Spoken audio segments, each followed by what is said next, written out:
तो फ्रेंड्स, इस वीडियो में हम देखेंगे जो चैप्टर 12 है हमारा क्लास 7 का एनसीईआरटी शॉर्ट नोट्स, जो रिप्रोडक्शन इन प्लांट्स है, मतलब पौधों में प्रजनन कैसे होता है। ऑल ऑर्गेनिज्म मल्टीप्लाई या फिर रिप्रोड्यूस देयर ऑन काइंड। जितने भी जीव जंतु हैं इस धरती पे मौजूद, वो सारे अपने प्रजाति को बढ़ावा देते हैं। और वो बढ़ावा किसके थ्रू होता है? तो वो रिप्रोड्यूस यानी कि बनाते हैं, आगे की ओर बढ़ाते हैं, और जिसका नाम है प्रजनन। इस प्रजनन के तौर पे ही वो अपनी प्रजाति को बढ़ाते हैं। जैसे कि कुत्ता हो गया, तो कुत्ता प्रजनन करता है, जिस वजह से उसकी अगली पीढ़ी स्टार्ट होती है। मनुष्य भी प्रजनन करता है, जिस वजह से उसकी अगली पीढ़ी स्टार्ट होती है। जैसे कि ये आपके पिताजी हुए, तो पिताजी कहाँ से आए थे? तो आपके दादाजी से आए थे। आप कहाँ से आए हैं? तो आपके पिताजी से आए हैं। फिर आपके बच्चे होंगे आगे चल के। तो इस प्रकार से प्रजनन का सीढ़ी पूरी तरीके से आगे बढ़ता रहेगा। All plants in plants there are two modes of reproduction, asexual and sexual. देखिए, सभी जो पौधे हैं वो दो प्रकार से प्रजनन कर सकते हैं। एक तो असेक्सुअल मतलब अलैंगिक हो जाएगा, और एक होता है सेक्सुअल मतलब लैंगिक हो जाता है। There are several methods of asexual reproduction such as fragmentation, budding, spore formation and vegetative propagation। देखिएगा, जो बहुत सारे प्रक्रिया हैं और लैंगिक के प्रजनन के, जिस प्रकार से फ्रेगमेंटेशन होते हैं, जैसे विखंडन, उसके बाद बडिंग मतलब मुकुलन, स्पोर मतलब स्पोर फॉर्मेशन मतलब संगठित करना, और वेजिटेटिव प्रोपागेशन मतलब वनस्पतिक प्रसार होता है। सेक्सुअल रिप्रोडक्शन मतलब जो लैंगिक प्रजनन है उसमें होते हैं मेल एंड फीमेल यानी कि स्त्री और पुरुष, उन दोनों का युग्मक, जिस वजह से जो है हम रिप्रोडक्शन कर सकते हैं, प्रजनन कर सकते हैं। ठीक है, उनके युग्मक के कारण। देखिए, इन vegetative propagation, new plants are produced from different vegetative parts such as the leaves, stem and root। देखिए, जो वनस्पतिक प्रसार, जिससे हम नए पौधों को जन्म कर सकते हैं, जन्म दे सकते हैं, वो अलग अलग तरीके से मेथड है, उसके अलग अलग पार्ट्स है उसके वनस्पति के भागों से। जैसे कि ये हमारा पत्तियाँ हो गई, डंट स्टीम हो गई यानी कि तनाएँ हो गई, जड़ हो गई, तो इन सभी से हम लोग नए पौधों का निर्माण कर सकते हैं, उनका एक अलग अंश का वंश बना सकते हैं। Flower is the reproductive part of a plant. जो फूल है वो पौधे का प्रजनन भाग होता है, इसी से हम जो है नए पौधों का निर्माण कर सकते हैं। ए फ्लावर में भी unisexual with either the male या फिर फीमेल रिप्रोड्यूस पार्ट्स। जो पौधे हैं, जिस फूल, वो क्या करते हैं? फूल हो सकते हैं कि एक लिंगी पौधे हो सकते हैं, जो जिसमें कि मेल यानी कि पुरुष या फिर स्त्री, इन दोनों के प्रजनन भाग हो सकते हैं उसके अंदर। कहने का क्या मतलब है? जो फूल है, तो ये फूल हो सकता है कि केवल मेल के ही रिप्रोडक्टिव पार्ट हो, मतलब प्रजनन भाग हो, या फिर हो सकते हैं केवल फीमेल के ही प्रोडक्टिव भाग हो, मतलब प्रजनन भाग हो। इस प्रकार से हम आगे देखेंगे। अब बाइसेक्सुअल फ्लावर है both the mail and female reproductive parts. उसी प्रकार से बाइसेक्सुअल मतलब बहुलिंगी जो फूल है उसमें क्या होते हैं, या फिर हो सकते हैं मेल यानी कि पुरुष और स्त्री, इन दोनों के प्रजनन भाग उसमें मौजूद होंगे। Male gametes are found inside the pollen grains and the female gametes are found in the ovule। मतलब पुरुष के जो युग्मक हैं, गैमेट्स मतलब युग्मक होते हैं, वो पाए जाते हैं पोलन ग्रेन्स मतलब पराग के कणों में, और फीमेल के जो गैमेट्स हैं मतलब महिला का जो युग्मक है वो कहाँ पाया जाता है? तो ये ओव्यूल में पाया जाता है, मतलब बीजांड, मतलब स्त्री के बीजाणुअंड। तो इस प्रकार से हम आगे बढ़ेंगे। Pollination is the process of transfer of pollen grains from the another of one flower to stigma of the same या फिर अनदर फ्लावर। समझिएगा, पॉलिनेशन, जो ये शब्द देख रहे हैं आप, पॉलिनेशन मतलब कि परागकण, ठीक है। तो परागकण का परागन होता है, वो परागन की प्रक्रिया होती है, ये हमारा परागन कहलाता है, पॉलिनेशन।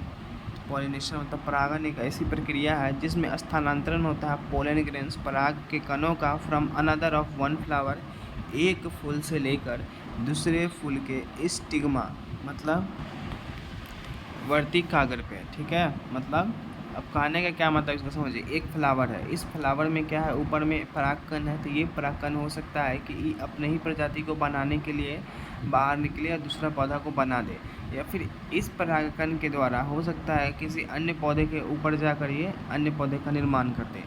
तो ये चीज़ें इस प्रकार से चलती है हमारी, जो वर्तिकाग्र कहलाते हैं, ये हमारा जो बीज का पोर्शन है निकल के आता है परागकणों का स्थानांतरण करने के लिए। चलिए आगे देखते हैं। Pollination is of two types, self pollination and cross pollination. परागन दो तरह से हो सकते हैं, दो प्रकार हैं, एक तो है स्वपरागन, एक परपरागन।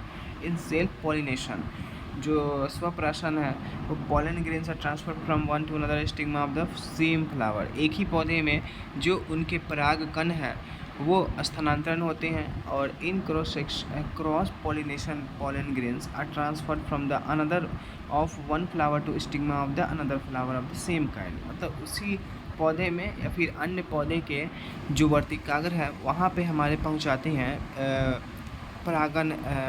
परागन के कण, ठीक है, परागन के कण। तो इस प्रकार से हमारा होते हैं क्रॉस पॉलिनेशन यानी कि परपरागन, और सेल्फ पॉलिनेशन मतलब स्वपरागन। Pollination takes place in plants with the help of wind, water and insects.